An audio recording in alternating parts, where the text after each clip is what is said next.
Hi everyone, I would now like to talk about my year ahead reading for 2025, so it's more like a recap.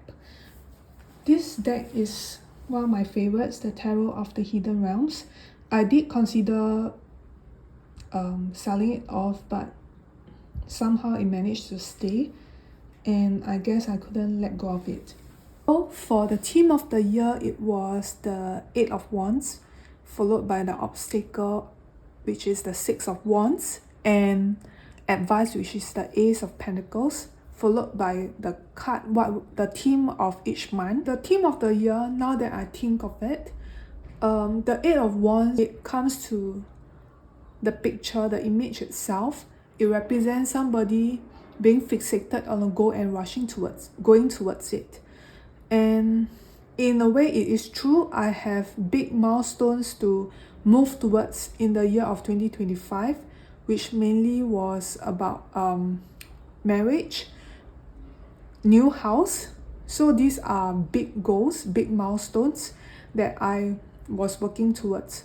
But at the same time, the astrological correspondence, which is the Mercury in Sagittarius, being having fixed goals to move towards is true. It's also true that many little goals pop out throughout the way in the year of 2025, such as being tasked to do things that bring me into the spotlight, such as starting out events and all this, which I did not expect, but it is kinds of echoes the scatteredness of Sagittarius, expanding the horizons and needing to be quick, such as things you having to adapt to changes. Because of Six of Wands, I think of it as the challenge of being in the spotlight.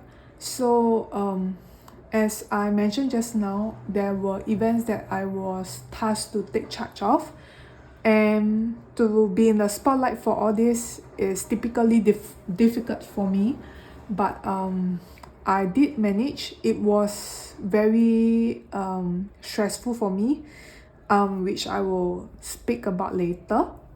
And then for the advice, I am not so sure how it manifested through this year. It comes to the theme of each month. I have also come to realize that while picking a card for for each month helps a lot in determining how easy or how hard that month will be like, it doesn't mean that I would need to fixate on what will happen while I'm in that month by itself. While the practice of picking so many cards for the year ahead is quite tedious, and I did question whether to simplify it more. I also feel that to have everything cast out like this, even though it's more taxing for me, it also helped me to have a nice picture, such as in a recap like now. While I cannot remember much of each month, I can tell you what left me with a huge impression for this year.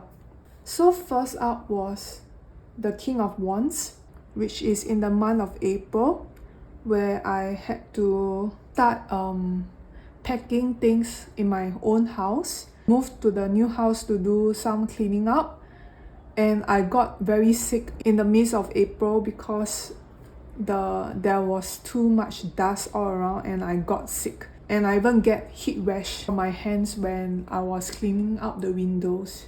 It made me very sick and also very bad-tempered as well. So you can see that the fiery aspect of this card shows. I also broke rules for myself in the launching of my own oracle deck, which I had wanted to shelve.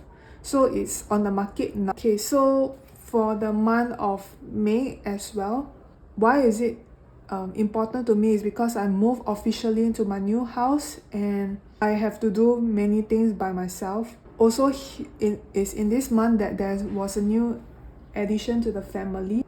In July, this was the month where I officially got married. So justice as the cut of law is very apt. September was when whatever was happening during this month, in the month of August. So I had to go for a certification examination, which caused me a lot of stress, even though I started preparing from the start of the year. Good thing that I passed, and it helps me move ahead in my career. So it was very helpful for me, and thus left me with a very huge impression.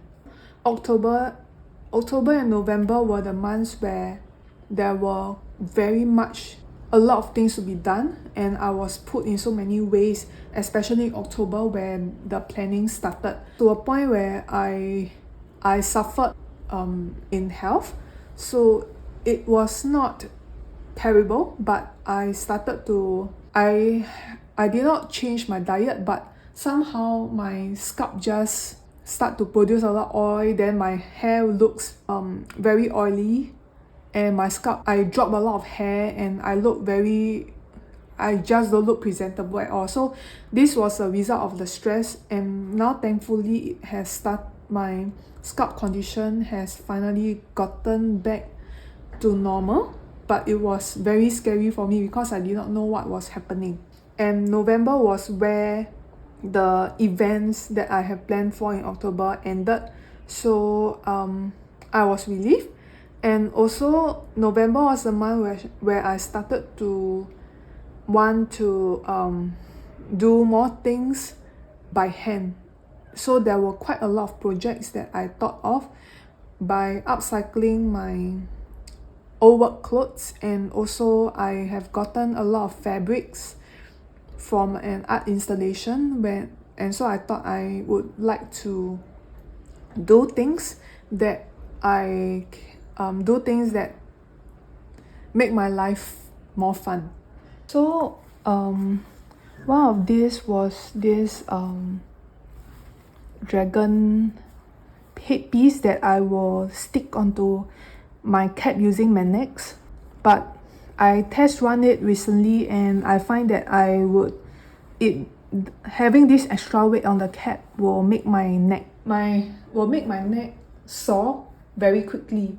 I'm still figuring out on ways as to how to deal with this, but I love it a lot because it's the first time I tried using foam to make this more 3D, and sew up these pieces and use